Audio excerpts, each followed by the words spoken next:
Recording by Sargam studio Bodhgaya. हमरा से छौरी मन नहीं बारौ चारा गो मिलके तोरा पर भारौ। हमरा से छौरी मन नहीं बारौ चारा गो मिलके तोरा पर भारौ। तोरा लाचन नहीं सुधारतौ छौरी देही हम तोरा लिख के। लाचन नहीं सुधारतौ छौरी देही हम तोरा लिख के।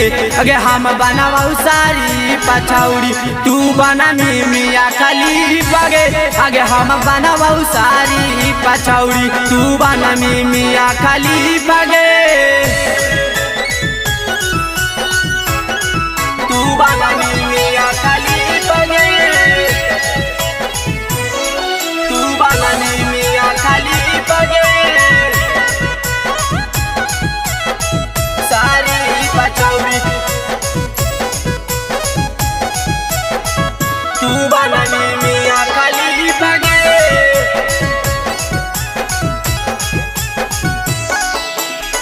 अभी ऐसे चीजवा छौरी होई गेलौ खाई गे। अब नहीं चिलैली छौरी कहियो माई माई गे। कहियो माई माई गे। अभी ऐसे चीजवा छौरी होई गेलौ खाई गे। अब नहीं चिलैली छौरी कहियो माई माई गे। कनियो गो से आवे तहाकी खाए त काला मिर्च गे। कनियो गो से खाए त आवे तहाकी काला मिर्च गे।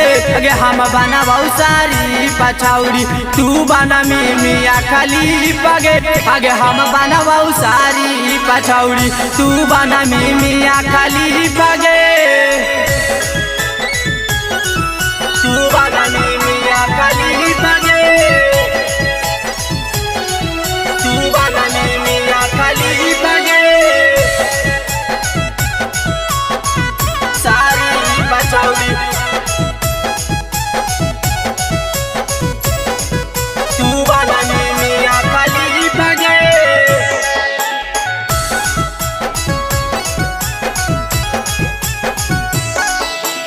ऊपर वाला बना के बैठल छौरी तोरा जोड़ी गे।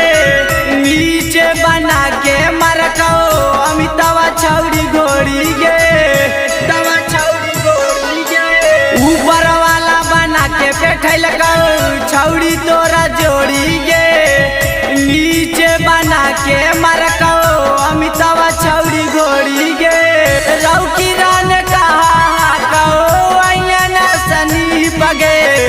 रौकी रान कहा कहो अयन सनी बगे। अगे हम बनावौ सारी पछौरी तू बना मिया खाली बगे। आगे हम बनावौ सारी पछौरी तू बना मिया खाली बगे।